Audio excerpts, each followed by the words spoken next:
Hello and welcome to Baseball Barbacast, the only baseball podcast in the world courageous enough to project the Los Angeles Dodgers division champions. I'm Jake Mintz. That's Jordan Shusterman, and I would like my Medal of Honor, please. We are breaking some new ground here on this Friday edition of Baseball Barbacast as it is time to preview the National League West. We will continue with our usual format. If you're coming to this Friday edition hoping to hear the good, the bad, the ugly, guess what? The Rockies are going to be bad, the Dodgers are going to be good, and the three other teams will probably provide us with some ugly along the way. As usual, we will work from worst to first, at least by the Fangraphs projected standings and playoff odds. This is particularly relevant for the middle three teams in this division as it was a year ago. But the first and last teams, you know exactly who we are going to talk about. Jake, any other preamble before we talk about the Rockies of Colorado?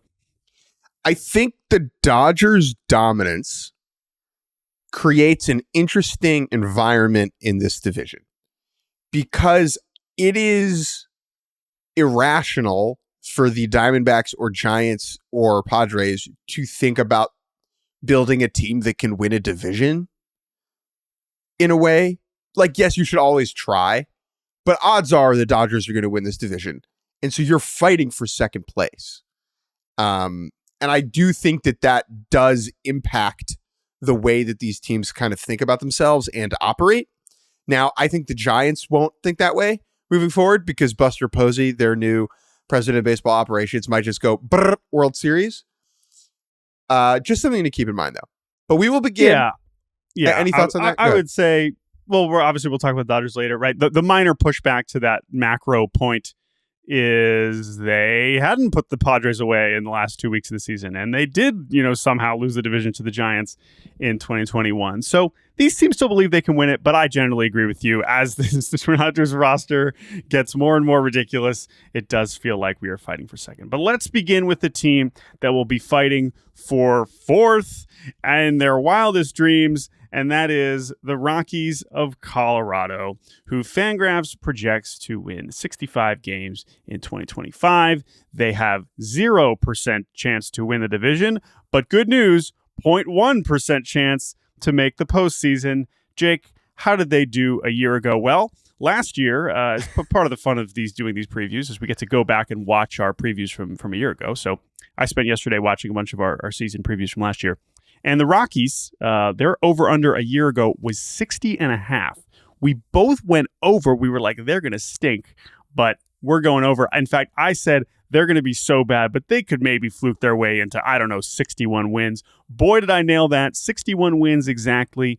They do finish in last, of course, one of the worst teams in baseball, but they went over. This year, their over-under is even lower, but we'll finish with that. Jake, what did they do this offseason? Rockies always really active in the hot stove. How did they improve their ball club after losing a bunch of games? By praying to the Lord that maybe things would get better. They signed Thairo Estrada to play second base. They brought back Jacob Stallings to play catcher, and they signed infielder, utility man, Kyle Farmer. All right, championship. Now's the time to put it all together. Who's on this team? Behind the dish, Jacob Stallings and Hunter Goodman, who's interesting if you look close enough. First base, Michael Toglia, who did drop some taters. You think he had 25 home runs? He's actually a pretty decent player. Tolia's a guy to actually, for fantasy purposes, for like he could hit 35 home runs. He is an interesting player. I like Michael Toglia. Second base, Thairo Estrada, who was hurt and bad last year, but really good in 2023. Third base, Ryan McMahon, who gets to, he is the new face of the Colorado Rockies that Charlie Blackmon has since departed. Someone get this boy a beard. Shortstop, Ezekiel Tovar, who won a Gold Glove last year and is a genuinely exciting player if he can up his offensive production a little bit. The outfield is Brenton Doyle in center, one of the best to do it.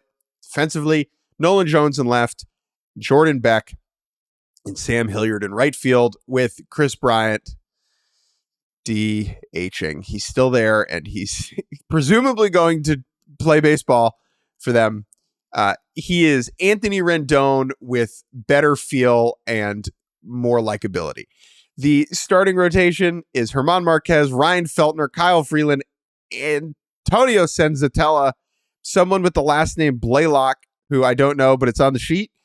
And then the bullpen is Tyler Kinley, Seth Halverson, Victor Vodnik. TK. So, who's Blaylock? All right.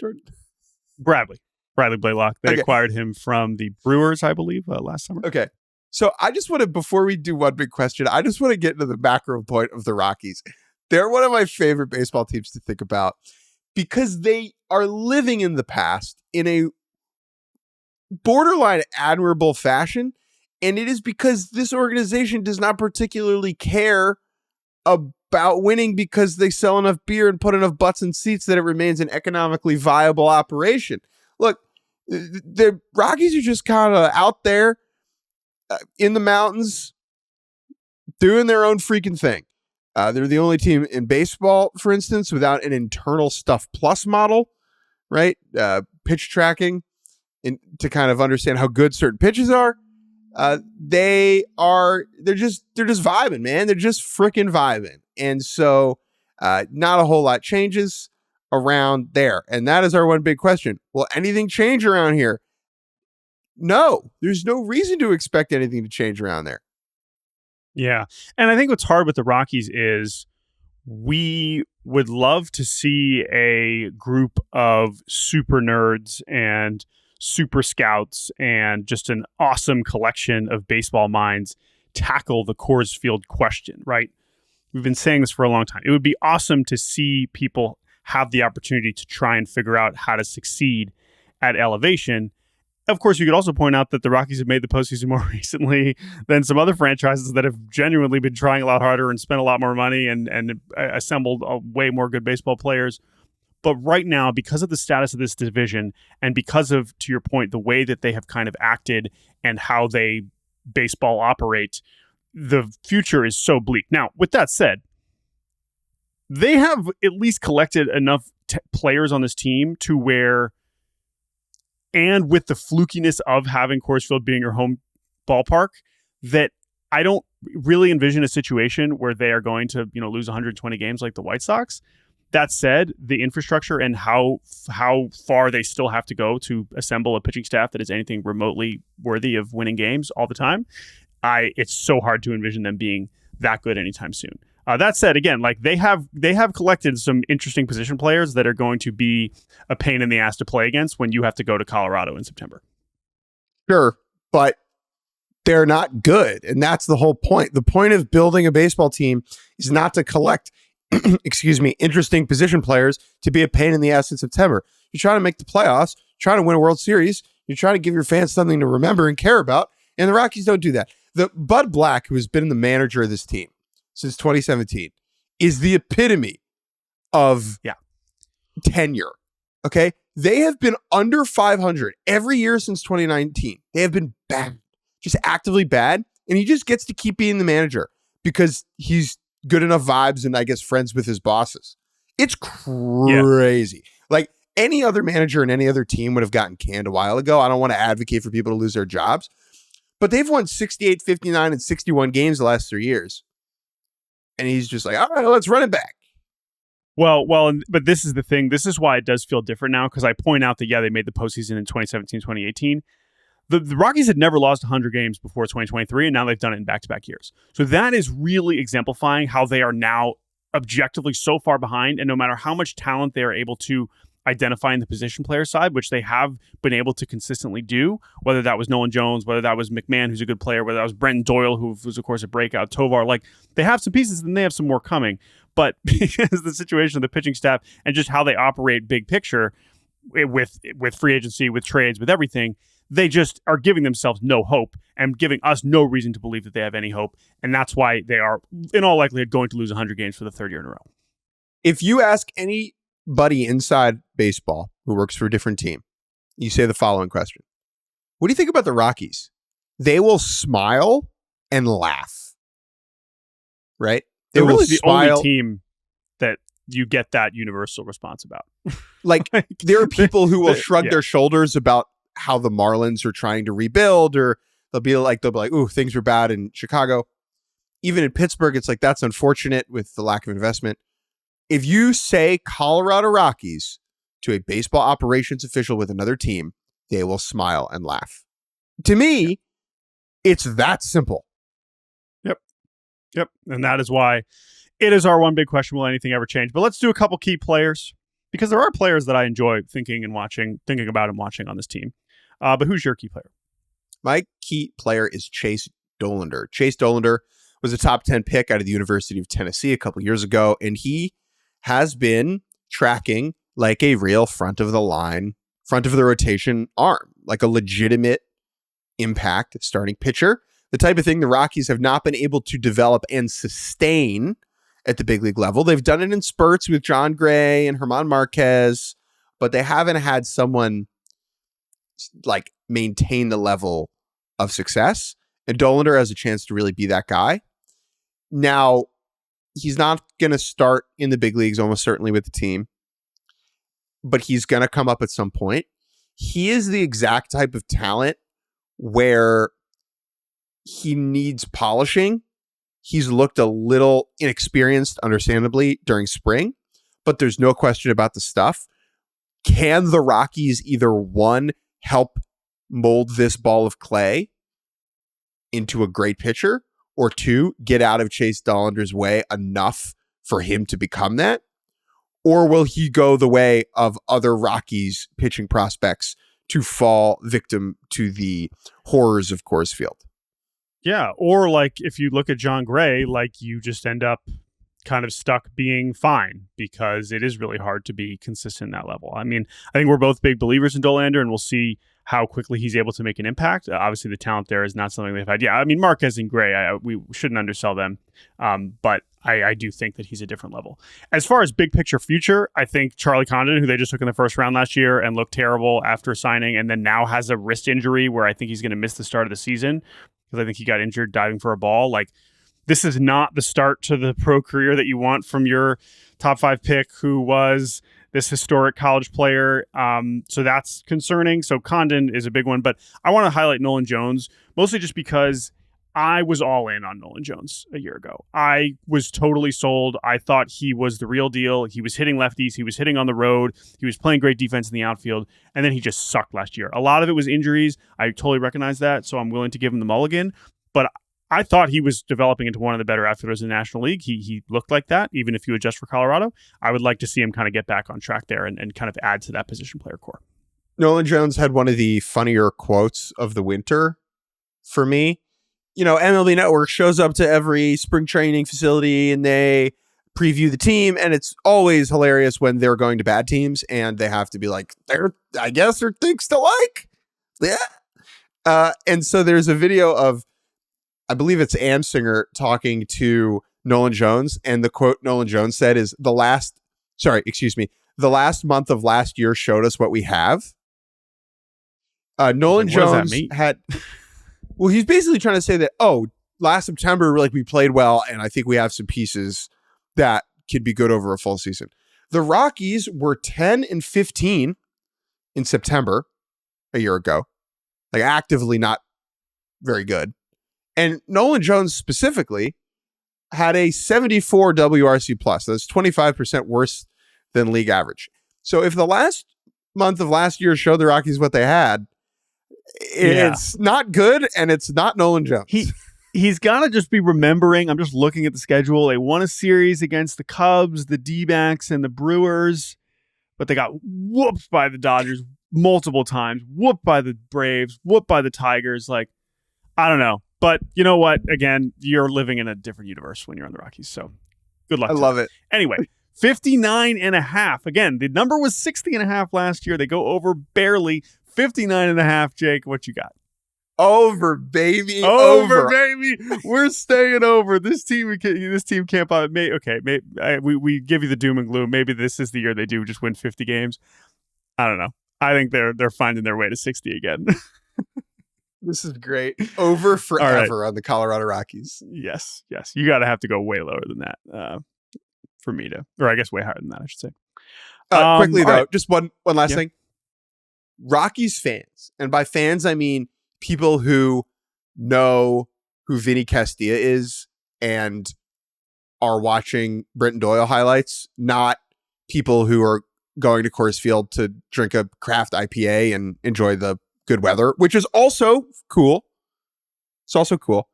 I feel so bad for you. I'm very sorry that your team does not care about winning games. That sucks.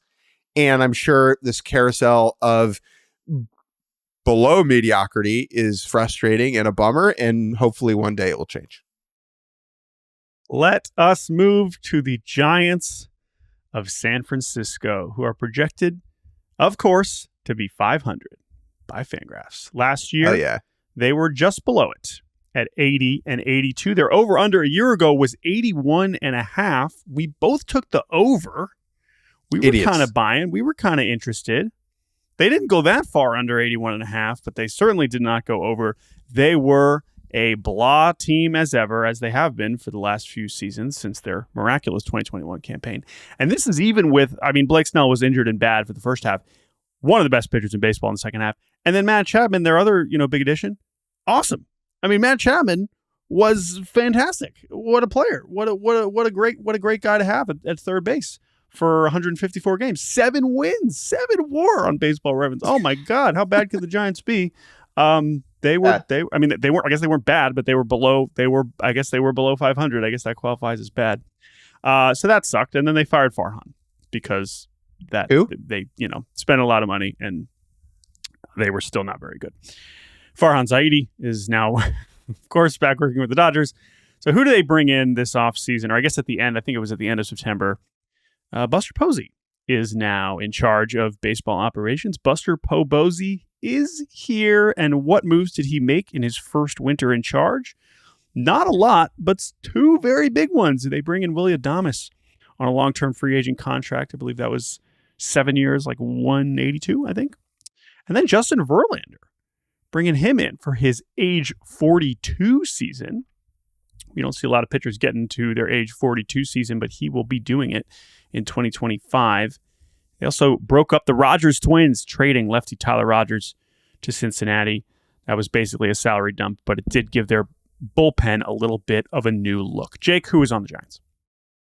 Behind the dish, Patrick Bailey, one of the best defensive catchers in the game. Can he hit? Maybe enough. He's not going to win a Silver Slugger, but he will continue to win Gold Gloves. First base is Lamont Wade, late night Lamont. He plays 110 games a year and has 400 plate appearances and kicks the snot out of right-handed hitting and is perfectly solid. Second base this year will be Tyler Fitzgerald, who had one of the more inexplicable breakout rookie campaigns of 2024, finishing the year with 15 homers in 96 games in a 136 OPS plus. Okay, 100 is average. Like, he was legitimately good. Surprised he got no Rookie of the Year votes, if we're being honest. The left side of the infield is where this bread will be buttered. Matt Chapman at third, who they extended at the end of last year. Willie Adames, who they went out and got during the winter to be the culture setter of this team. The outfield, Elliot Ramos in left field, the first player ever, the first right-handed hitter to hit a ball into McCovey Cove at the end of last year.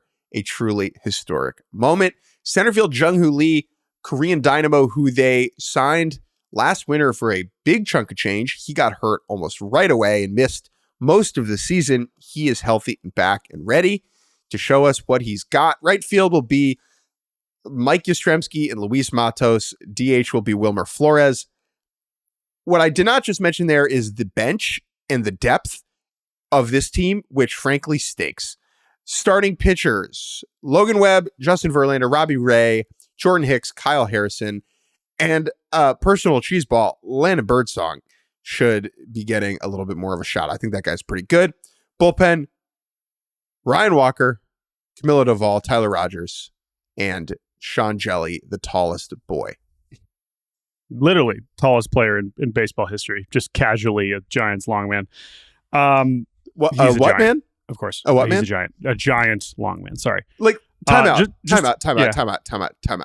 Sean Jelly, the tallest player in baseball history, being a long man on the Giants is one of those moments, one of those facts, one of those things that makes me believe in God. Right? Yeah. It's like there's no way there's not a higher power up there. That the tallest boy is a long man on the Giants. He could be a back end starter on the Reds, and we'd be like, that guy's tall. Let's appreciate poetry when it slaps us in the face. I agree. I just wanted to clarify because you mixed up the names, and I wanted to make sure I get your breakout pick right. You said Landon Birdsong. Does that mean you're a Landon Roop fan or a Hayden Birdsong fan? I just want to make sure we're on the record, because you said Landon Birdsong, and I don't know which one you actually are into, because both of those guys have some real supporters. I'm more of a Landon Roop guy, but it sounds like you're more of a Birdsong. I'm more of a Birdsong guy. Yeah. Okay, so you're a Hayden Birdsong. Okay, you got it. Just making sure. Thank you. That was like a legit clarification, not just making fun of you for messing up names. That's a great clarification. And when you're reading all these names, sometimes your brain just gets jumbled. I saw Landon Rupp and I saw Hayden Birdsong, and I just sandwiched them together into one single person. That's fine.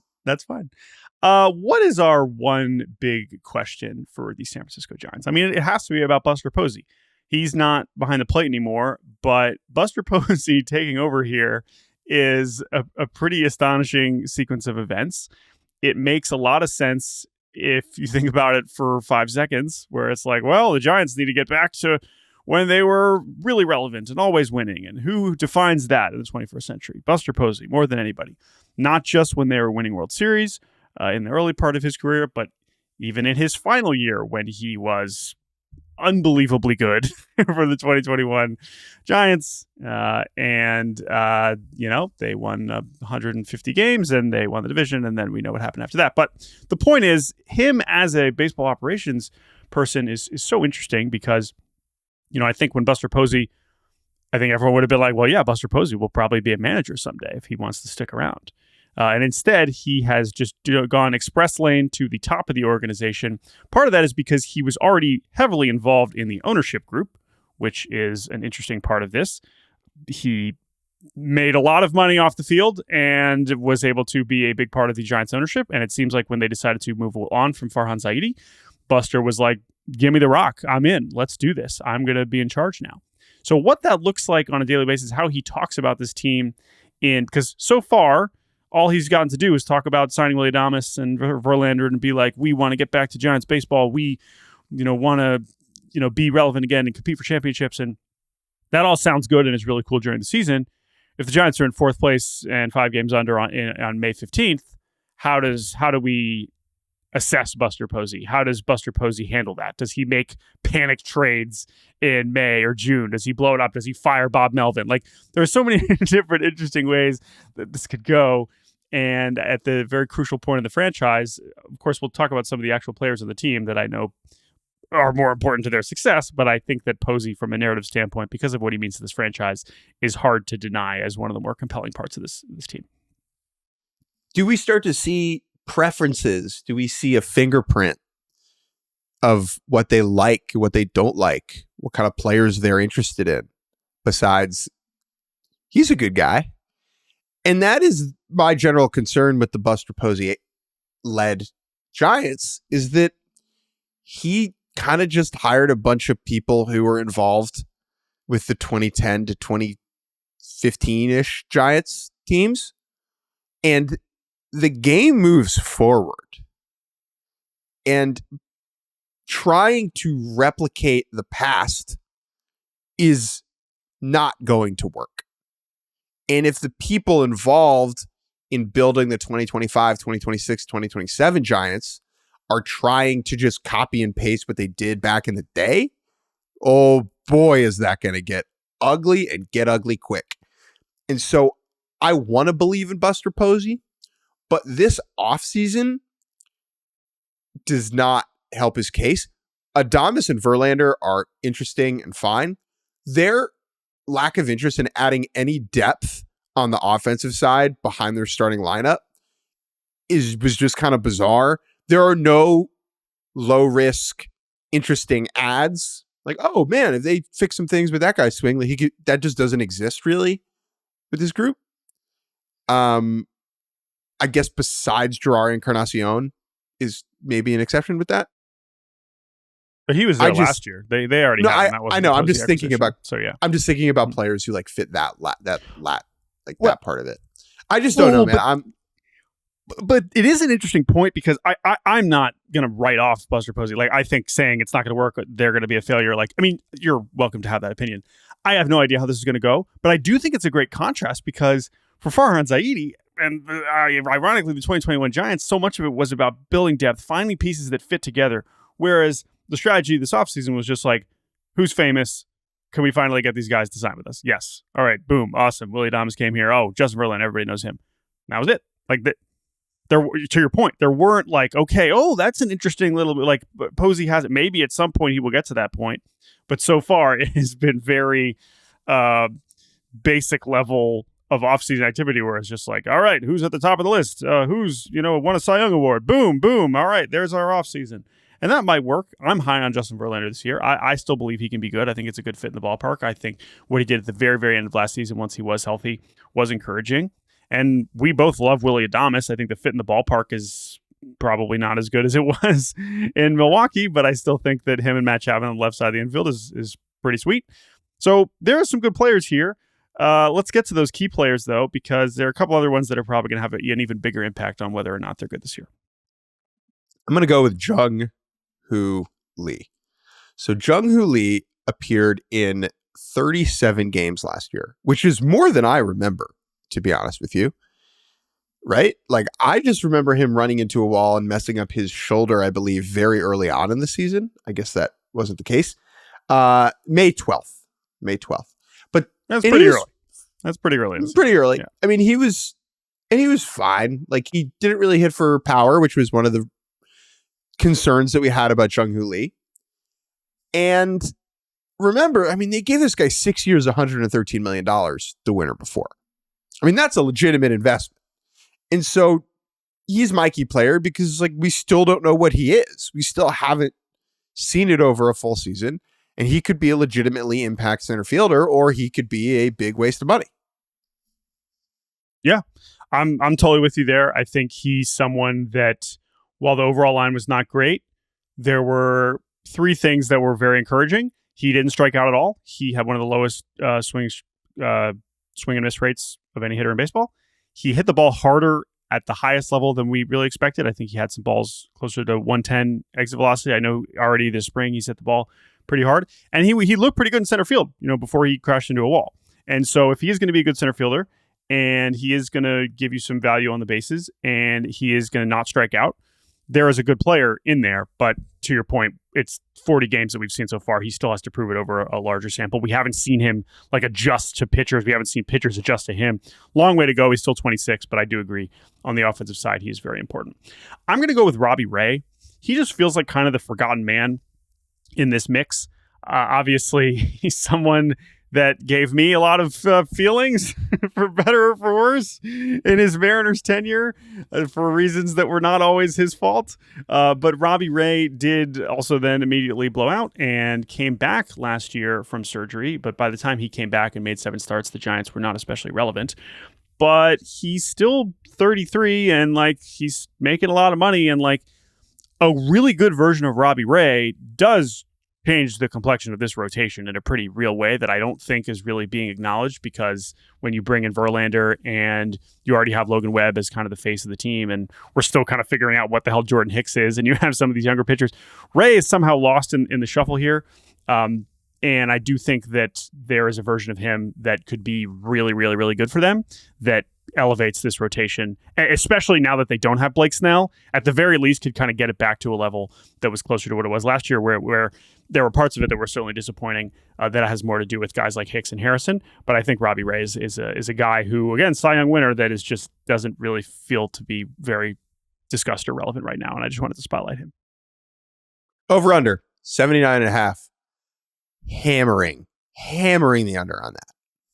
Yeah, I don't know if I'm going that far under, but they need to prove us wrong at this point. So I'm going to go slight under here. I think 78, 79 is about right.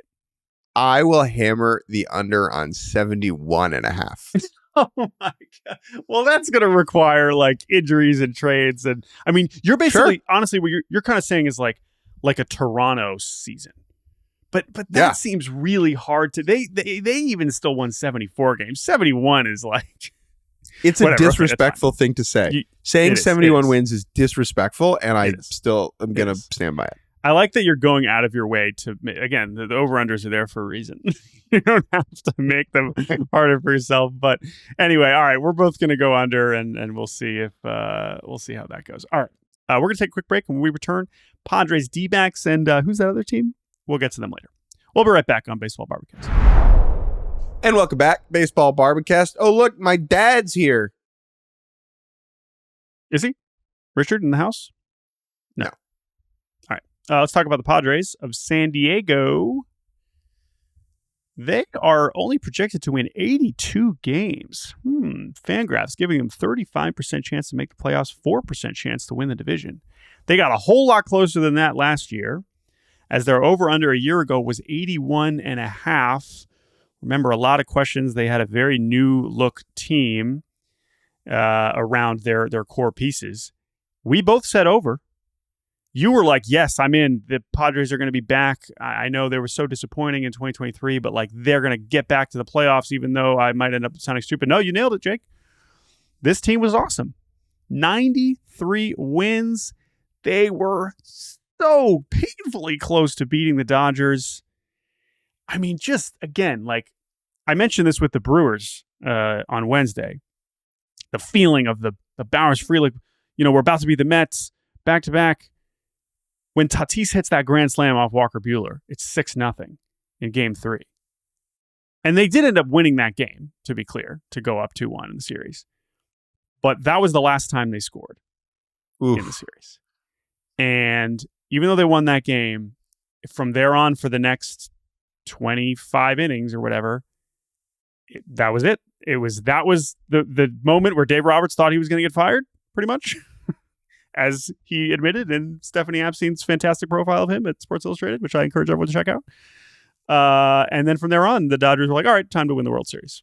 And leaving the Padres in a very precarious position, most notably as we enter an offseason in which they did literally nothing for 3 months with a legal mess hanging over their franchise involving the ownership and Sheil Seidler, the widow of the late owner Peter Seidler, and the Seidler brothers, who have since become the control people, or I guess John Seidler become the control person owner. There is still some sort of legal dispute going on involving this, but as we speak now, it seems like the Seidler brothers will maintain control of the team. And at the end of the offseason, the Padres did finally start doing things. They brought in Jason Hayward, Connor Joe as kind of depth pieces on the offense. Gavin Sheets is having a huge spring training. Bring back Elias Diaz to catch. Kyle Hart, they bring him over from Korea. And then Nick Pivetta is the big signing. I love that match. They kind of get him very late to add to this rotation. But a lot of this team still looks very similar. And who is still on this roster? Oh, Jose Iglesias. I didn't even mention him. Jose Iglesias is on this team too. But who else is on this team? Oh, my God. Behind the dish, it is Elias Diaz and Luis Campusano. First base, Luis Arraez making contact and pissing off people who think about baseball too hard. Second base, Jake Cronenworth, Manny Machado at third, Xander Bogaerts at shortstop. Left field will be Jason Hayward, Connor Joe platoon to try and replace the departed Jurickson Profar, who banged last year. Center field, Jackson Merrill, one of the game's brightest young stars. Right field, Fernando Tatis Jr., another one of those. The DH is me and you could DH, buddy. Like, if we believe in the Gavin Sheets spring training breakout, then it'll be him. But besides that, I mean, it'll kind of an empty hole in the mix. Starting pitching, Dylan Cease, Michael King, Yu Darvish, Nick Pivetta, Steven Kolick, Kyle Hart. Bullpen, Robert Suarez, Jason Adam, Adrian Morejon, Jeremiah Estrada. One big question. Can the stars and scrubs approach to major league roster building actually work? It's not just that there's no depth here. The lack of depth is like creeping its way up into the actual starting group, right? Where there's not really a left fielder and there's not really a DH and there's not really a 5 starter. And if guys get hurt, it could get ugly really quickly. Do you think this is gonna go well? I mean, that's the thing. We are still looking at a top of the roster where if you just look at 1 through 10 and 1 through 12, you're like, damn, it's a pretty good team. And yes, Profar was a huge part of that. And we'll get to him here in a little second. But like, remember how we were all talking about the Padres? That was the sexy pick to win the World Series. It was the Padres. That was who people were like, Dodgers, they don't have enough pitching. They're not going to be able to do it. And when Tatis hits that grand slam, we're all like, yeah, see, Padres are better. And what has happened after the fact? Since the Dodgers won the World Series, all they talk about is how, oh my God, we just had to beat the Padres. They're like, Yankees, whatever. Like, we just had to beat the Padres. That's how they viewed it. And so a lot of those players are still here. Profar is not. But to your point, it's just like they are just a couple injuries from a really, really sketchy thing, or the top 5 or so will be so good that you just will have to turn off the innings where, 7, 8, 9's hitting. And we saw the two ends of this in the last 2 seasons. 2023, it's a star-studded roster that doesn't make the playoffs because the depth sucks. 2024, enough guys stay healthy and perform that they're, a few coin flips and getting too nervous in the NLDS away from maybe winning a World Series. Yeah. And that's the ends of the spectrum. Where do I think it falls this year? I'll tell you in a second with the over-under. My key player is Manny Machado. Manny Machado signed an 11-year contract extension in the beginning of the 2023 season for $350 million. 11 years. I don't like that. You know what? I'll say it. I don't like that contract. Don't like it one bit. He is entering his age 32 season. He is not a bad player. He's still Manny Machado. He's still pretty good. But he is no longer one of the best 20 players in the sport. He is probably one of the best 50 players in the sport. But the numbers are kind of slowly starting to slide, understandably, as he ages and ages and ages. Can Manny Machado be a monster again? Can he turn the clock back? Can he make me feel better about the next 9 years of his contract? I think that will be a big deal for this Padres team that needs its stars to play like stars. I think that is a good take. I think that Manny Machado's quiet decline is important. However, allow me to introduce a player who is the same age and is under contract for the same number of years and has been a bad player for the last 2 years, and that is Xander Bogaerts. Xander Bogaerts is also under contract through 2033. But I am not at this point, 2030, we know it's bad. That's fine. I have said this about when we talk about free agents. I don't care about that far in the future. It's stupid to talk about. I'm concerned about right now, where he is now the shortstop again, as Ha-Seong Kim is gone. And he's my key player, along with Jay Cronenworth, because if you don't have Jurickson Profar being one of the best hitters in the National League anymore, not that I'm saying he absolutely would have done that again this year, he was covering up for the fact that Cronenworth and Bogaerts were below average hitters. Cronenworth was they were both close to league average, but when they aren't giving you a ton of defensive value necessarily in their respective defensive positions, having an OPS around 700 when they're making the money that they're making on these extensions, it's just not going to be good enough. So both of those guys are going to have to get back to being above average bats if this offense. Because I agree, like Machado, yes, when we're saying he's making even more per year, and it's also that long-term deal. But I trust that he's still going to be a 3-4 or 5-4 player.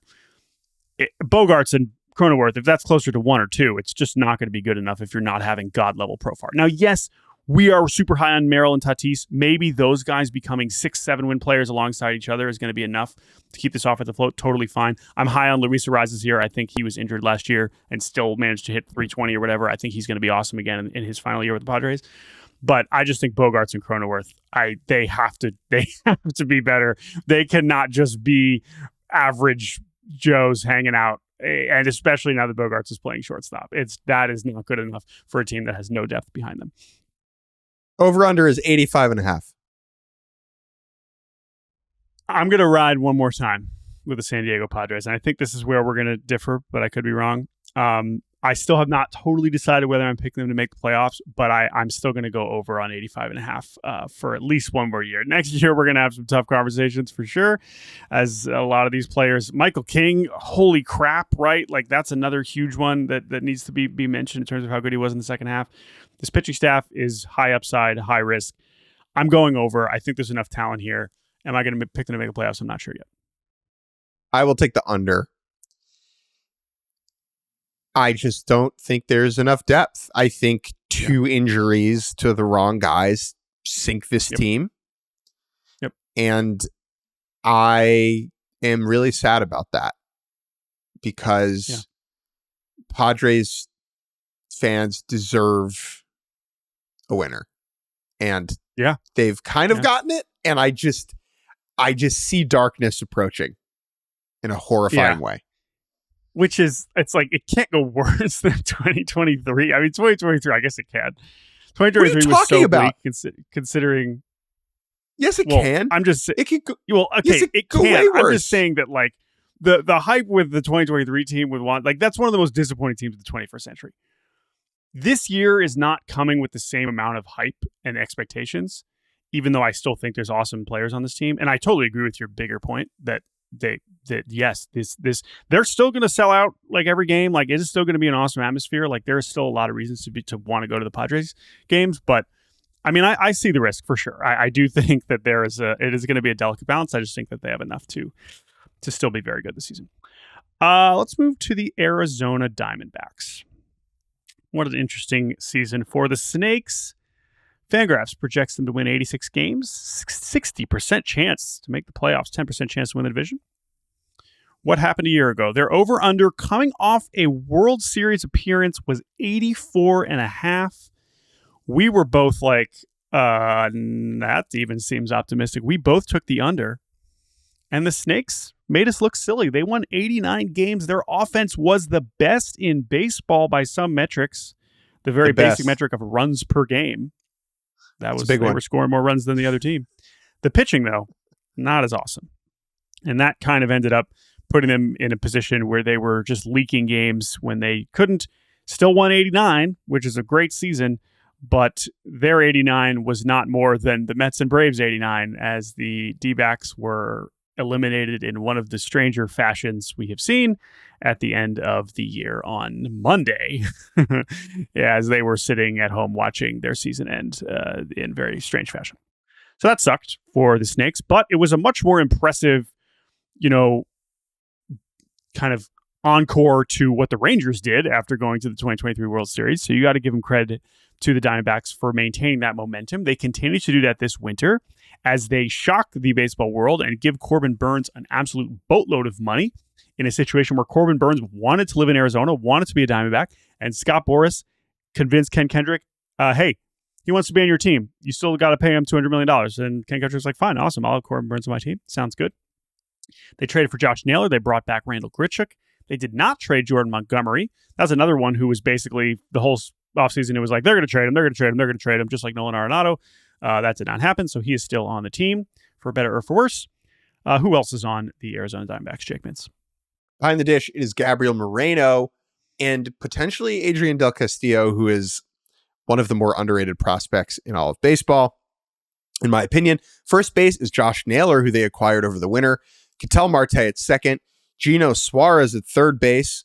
Geraldo Perdomo at shortstop, who got an extension over the winter. Really interesting player, Perdomo. The outfield is Lourdes Gurriel Jr. in left, Jake McCarthy in center, and Corbin Carroll in right field. The DH mix will be some Del Castillo, Randall Grichuk, who they brought back, Pavin Smith. They did let Jock Peterson walk in free agency. He was kind of the everyday DH, mostly against right-handed pitching, but he banged. The rotation is Corbin Burns, Zach Gallen, Merrill Kelly, Eduardo Rodriguez, Brandon Pfaadt, and Jordan Montgomery. And the bullpen, which was kind of the Achilles heel last year, AJ Puck, Justin Martinez, the Gink, Kevin Ginkel, And I believe that is Ryan Thompson, the guy who throws bizarrely from the side. My big question about this group, is this pitching staff actually good? Yeah, it's a great question. I think you go back and look at what sunk them last year, and obviously we're going to add Corbin Burnes into the mix, which is a big part of this equation. But their starting pitching last year, 27th in ERA. Their relievers were 25th in ERA. So think about that, right? I mean, that is a pretty astonishing example of, like, we were fairly optimistic about the rotation last year with Gallen and Kelly and even adding Montgomery late and Erod. And then because of the injuries, because of how awful Montgomery was, because Fott's ERA was not pretty, it was not a good rotation last year. Are we counting enough on Gallen to be better in his last year under contract, to Corbin Burnes making that big of a difference? And then what are we getting from Fott in his third year, from Eduardo Rodriguez in his first full healthy season with the Diamondbacks? Because I think people, once they signed Burnes, it was like, oh my God, now it's one of the best rotations in baseball. You could very reasonably argue that Corbin Burnes is that good that he can elevate an average staff to making it a very, very good rotation. Like, that's a reasonable argument.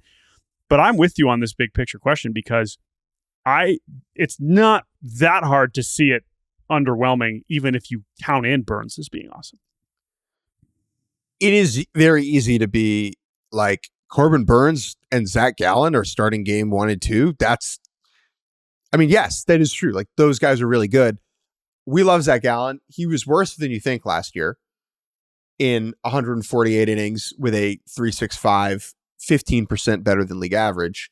Whereas in previous seasons, he'd been in the Cy Young conversation. He did not receive any Cy Young consideration a year ago. Well, my real concern is below Gallen, where a year ago, the Diamondbacks were underwhelming, frankly.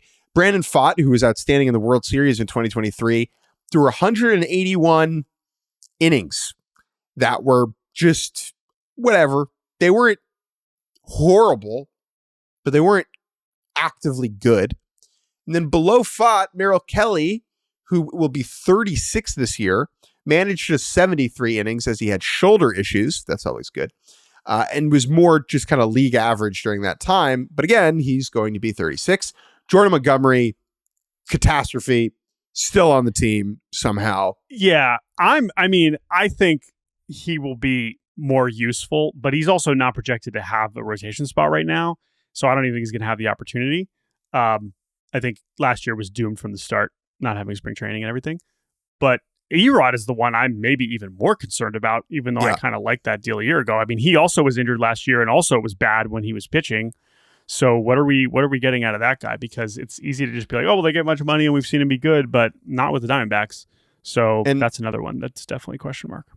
That's also a shoulder strain, right? Yeah. Good rule of thumb, people. Good rule of shoulder. The shoulder should make you concerned more than really any other thing for a hitter.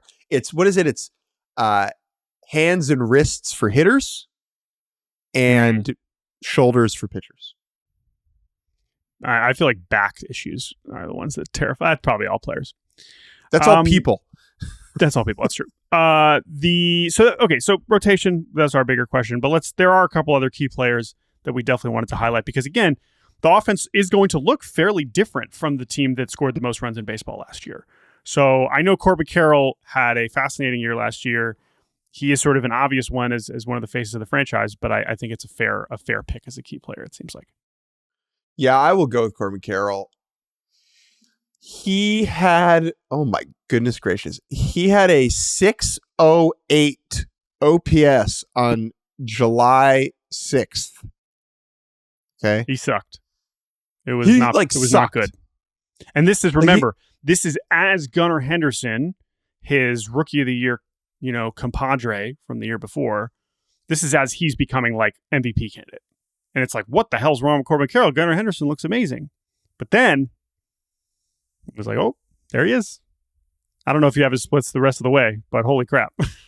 So if you go, I'm just going to do pre and post All-Star game because it's just easier. He had 5 homers before the All-Star game, 2 of which were the day before, right? So if you want to do that split and do like July 13th, which is the Saturday before the All-Star game, he had 3 homers total. After the All-Star game, he popped 17 of them and had a 919 OPS with 17 steals and just looked like Corbin Carroll.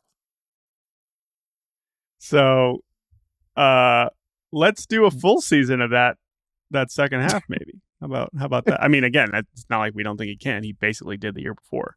Sure. And to me, it's, do we look back at 2024 first half Corbin Carroll and that's a total blip? That's an aberration?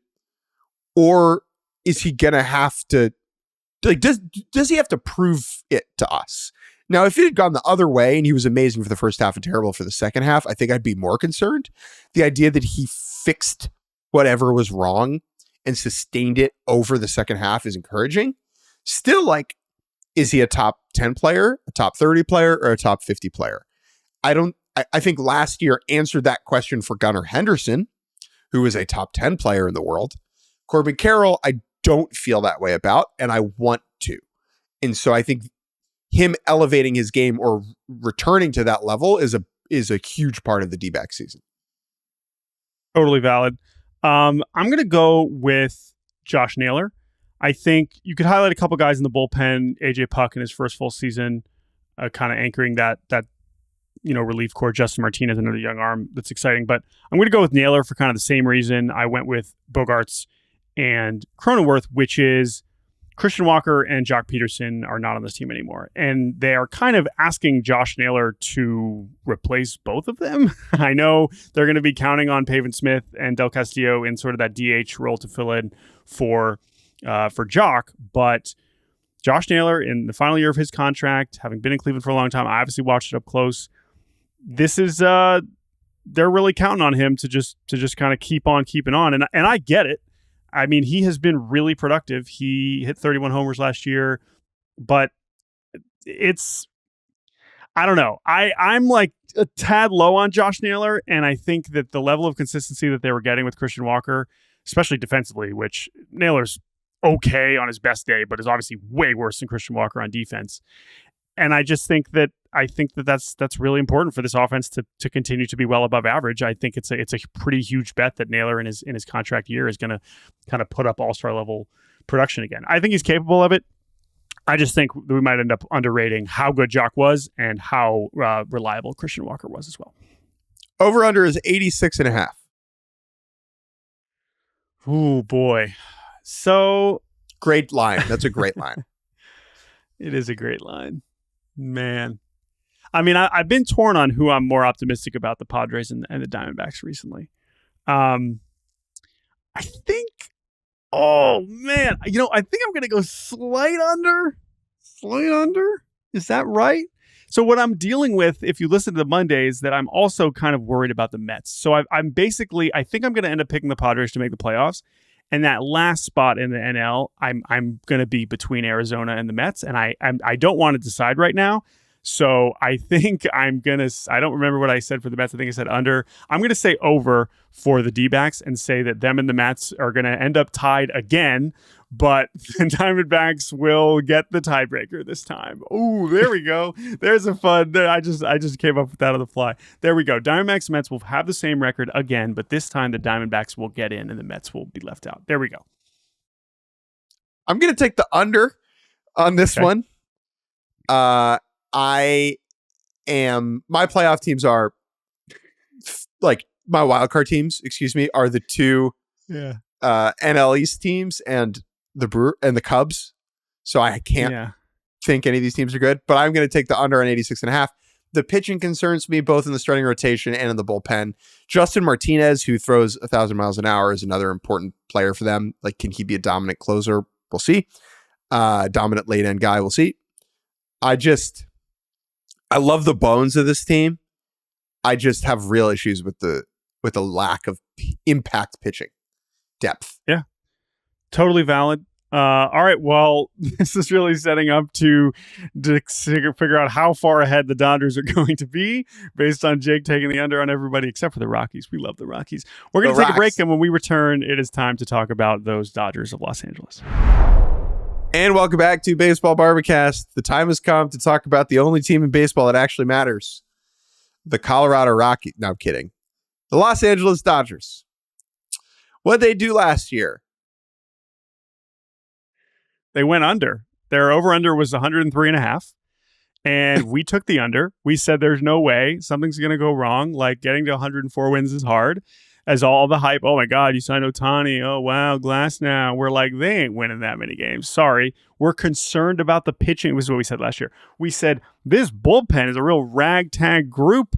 I don't know what the defense might suck with Mookie Betts and Muncy and Gavin Lux. Like, this is not good. We're going under. And guess what? We were right. They only won 98 games. Was it the most wins in baseball? Yeah, but they didn't win 104. So we're feeling good. They go into the postseason. We're like, Dodgers, no way. Tatis hits that grand slam. We're like, here we go. They're gone again. This is embarrassing. We all get to point and laugh at the Dodgers again. And then they just didn't stop winning, and they won the World Series, and they looked like the best team, and that was it. And then what did they do after that? They were like, oh, that was fun. Let's do it again. Let's spend more money. Let's get more awesome players. Let's sign Blake Snell. Let's get Roki Sasaki. Let's bring back Teoscar Hernandez. Bring in Michael Conforto, even though we don't really need him. Let's get Tanner Scott. We would never pay relievers this much money, but now we can. We'll bring back Blake Trinan for 2 years. We'll give Tanner Scott the 4th largest reliever contract ever. We'll sign Kirby Yates because nobody else wants to sign him for some reason. We'll sign this Korean second baseman, Haesung Kim, and send him to AAA. Who cares? We don't even give him $12 million and have him in Oklahoma City. There's no problem with that. And of course, they have a bunch of other awesome pitchers coming back from injury, like Dustin May and Tony Gonsolin, et cetera, et cetera, et cetera. Jake, this is to your they are projected to win 96 games. They have 98% playoff odds. I believe Pacoda gave them an even 100, but 83% chance to win the division, which still feels low. Who is on this baseball team? Why are these odds so high, Jake? Behind the dish, it is Will Smith and the unkillable Austin Barnes, who, does he have compromising naked pictures of Andrew Friedman, hidden under a mattress? He has something much more simple. Clayton Kershaw, still under contract. Amazing. It's very simple. Austin Barnes is still there, but Will Smith is the catcher. Honestly, kudos to Austin Barnes. Absolutely. Getting to still do this every day, because players like him who get to continue to be on good teams, even though they're bad at hitting, they must be good hangs and add value in other ways that we don't see. And so I think in some ways that is a more impressive accomplishment than being skilled at hitting a ball moving towards you. First base, Freddie Freeman. Remember him? Bum ankle, not a bum hitter. Second base looks like it's going to be some Tommy Edman and Kike Hernandez. Third base, Max Muncy. Shortstop, Mookie Betts.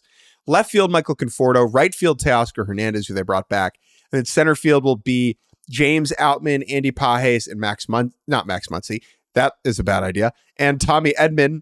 When Edman is not playing second, I imagine he'll spend some time in center field. The DH is Shohei Ohtani. Think. Mm-hmm. Rotation, Yamamoto, Glasnow, Snell, Roki Sasaki, Dustin May. At some point, Ohtani will get back. At some point, Kershaw will get back.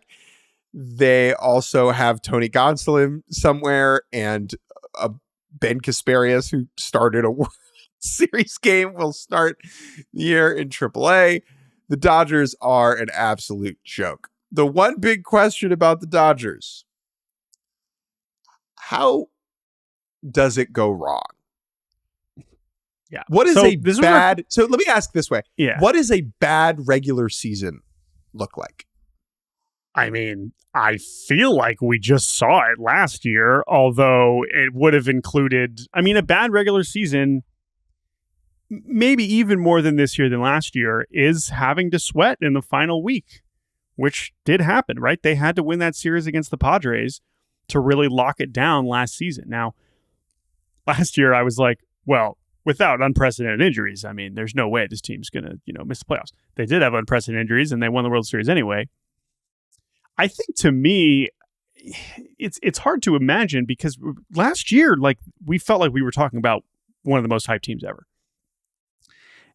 And for them to deliver in some respects and then totally not deliver in others because of the injuries makes it feel like this, and now that they actually won, Now it's elevated to a totally different degree to where this is the year where people are like, we're coming for that Mariners wins record, and the over-under being the same as last year, which is fascinating, right? 103.5. That seems to be an acknowledgement of all the things that can go wrong, right? The 103.5 feels like 103.5 feels like they're saying people will get hurt and they won't win 110 games.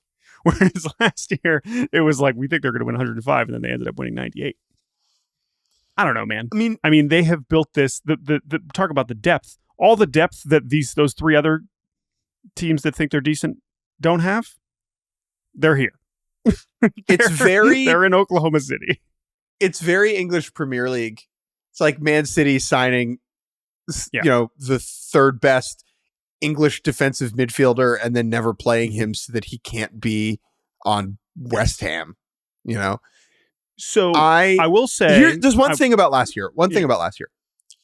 It's easy to forget now. Like, Mookie Betts missed time. Max Muncy missed a lot of time. It's not as if all of their position players were healthy the whole year. Ohtani missed 2 games, and Freddie missed like a week and a half, and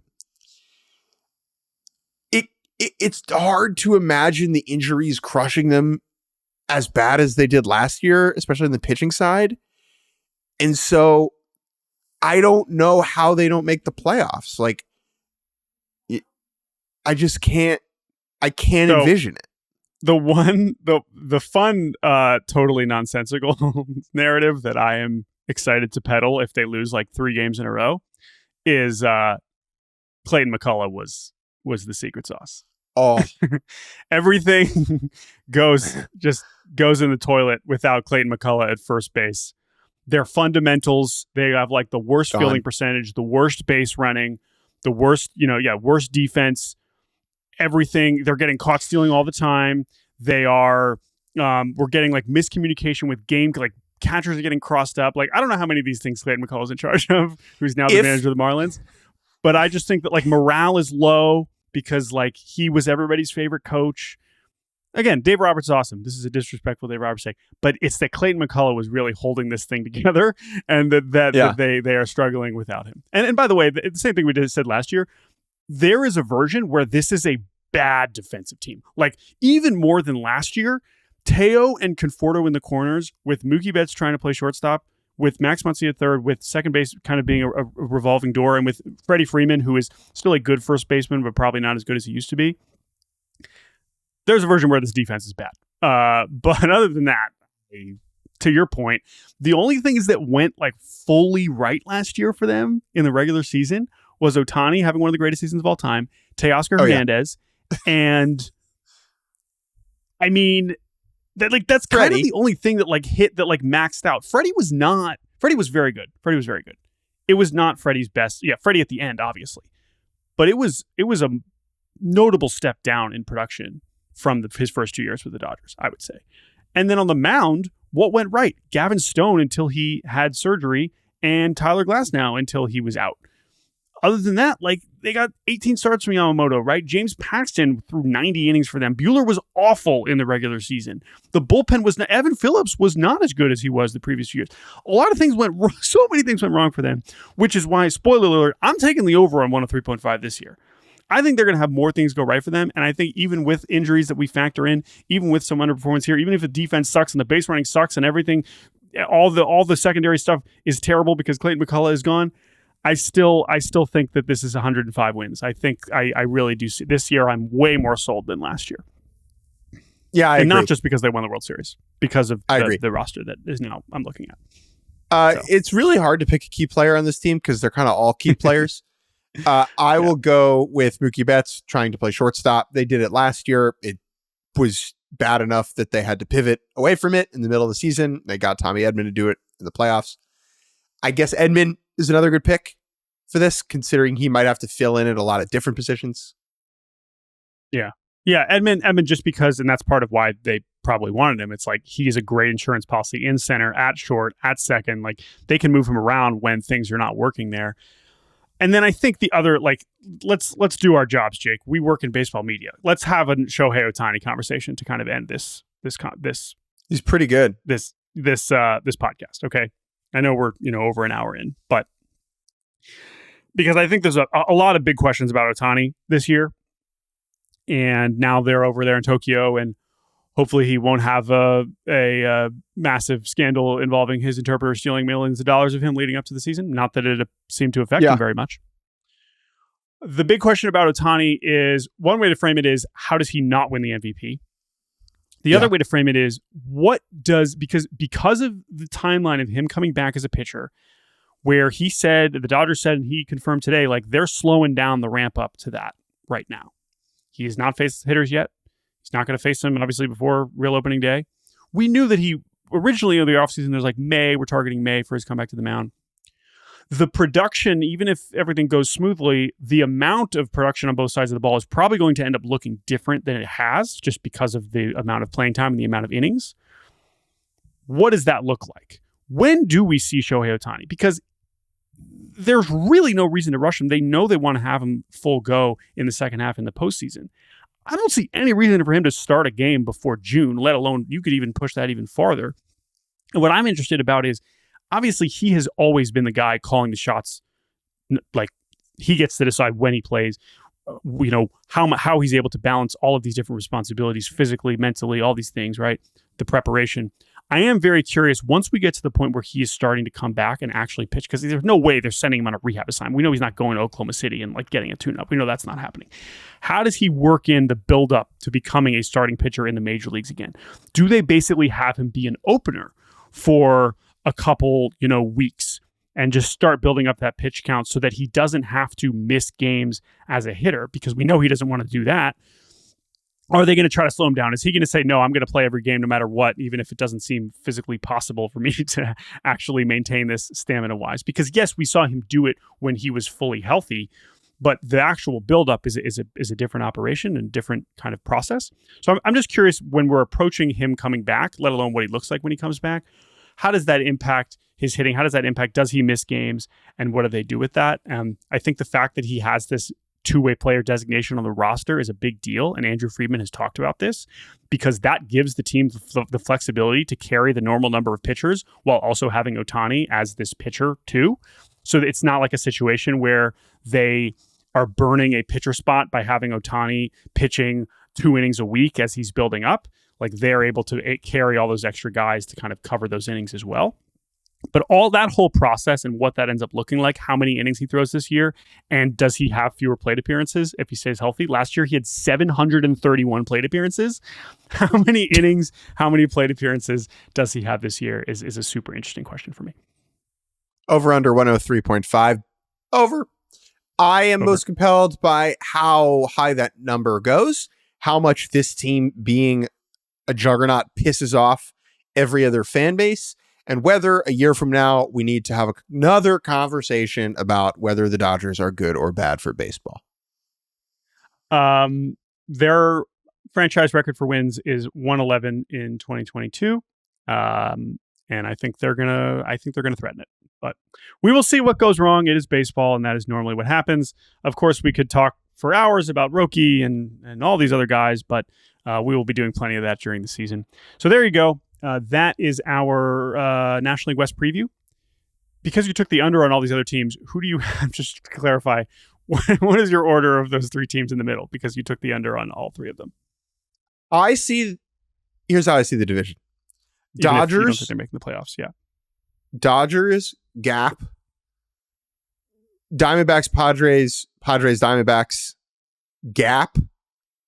Okay. Giants, Gap, Rockies. Like, I think the Giants are worse than those other 2 teams. In my mind, I think they're easy 4th. I would go Diamondbacks, then Padres. So Dodgers, Diamondbacks, Padres, Giants, Rockies is my order. There you go. But I'll be rooting for the Rockies. Of course. All right, that's it. We did it. Preview the NL West, AL East on Monday. And I'm going to New York. Got a lot of fun stuff planned next week, folks, including the actual start of the season, Tokyo Series, Tuesday morning, 6 a.m. Eastern. I will be at Jake's apartment. We will be up and watching. We cannot wait for those games.